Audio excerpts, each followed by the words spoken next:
अब बात करेंगे टाइम ऑफ फ्लाइट के लिए।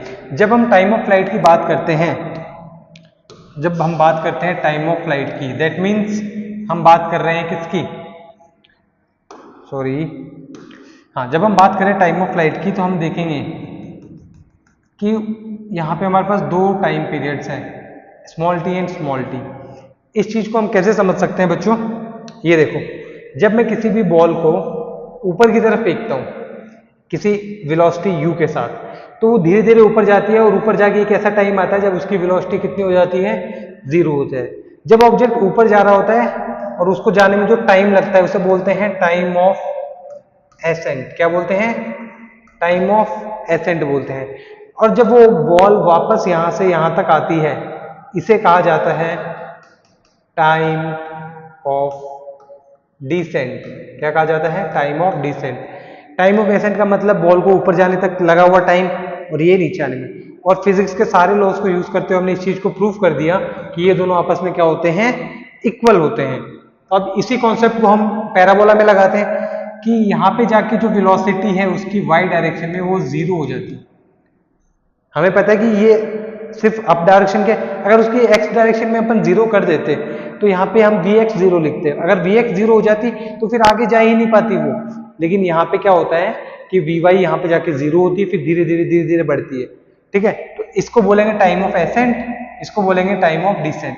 तो हमारे पास जो टाइम ऑफ फ्लाइट आएगा, क्या आएगा, टाइम ऑफ फ्लाइट जो हमारे पास आएगा, देखो बच्चों वो क्या आएगा हमारे पास, वो हमारे पास आएगा t plus t, that is equal to T.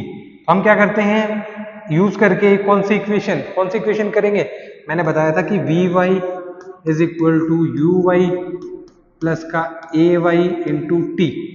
छोटे टी की वैल्यू अपन कैलकुलेट करेंगे यहाँ से, जो कि कितनी आती है वो देखते हैं।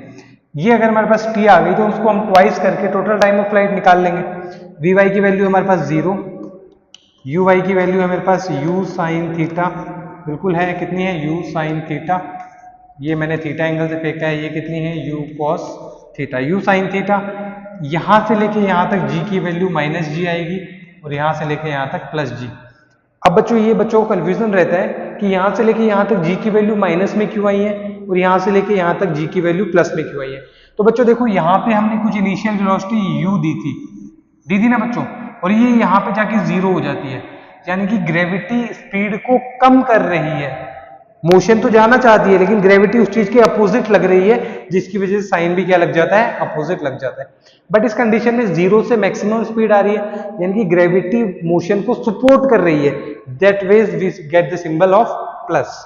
तो यहाँ पे u साइन थीटा माइनस का gt, दैट मीन्स t की वैल्यू हमारे पास आ जाती है u साइन थीटा अपॉन में g।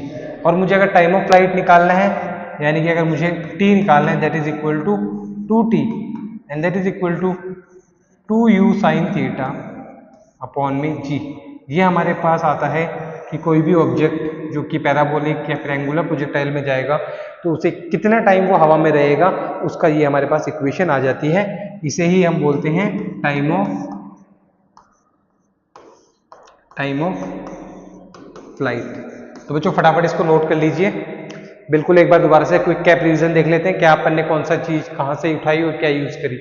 देखो, थीटा एंगल से फेंका है किसी भी प्रोजेक्टाइल को, आगे जाती है, जब यहां से यहां तक गई तो उसकी मैक्सिमम स्पीड में क्या हो जाती है, वेलोसिटी। हमें पता है कि time of ascent is equal to time of descent होता है, तो हमने मान लिया कि उसको टाइम ऑफ एसेंट टी लगा, टाइम ऑफ डिसेंट डी, क्योंकि ये दोनों क्या होते हैं आपस में इक्वल। तो टोटल टाइम कितना होगा टाइम ऑफ फ्लाइट 2t। तो हमने इक्वेशन लगाई second Newton's law of equation, v y is equal to u y plus a y t. V y की वैल्यू यहां से क्या पुट कर दी अपन ने, 0 पुट करते हैं, तो यू साइन थीटा माइनस का जी टी। यहां से हमारे पास टी की वैल्यू आ गई U sine theta upon G. जब हमने टोटल टाइम निकाला, that is equal to 2u sine theta upon ji.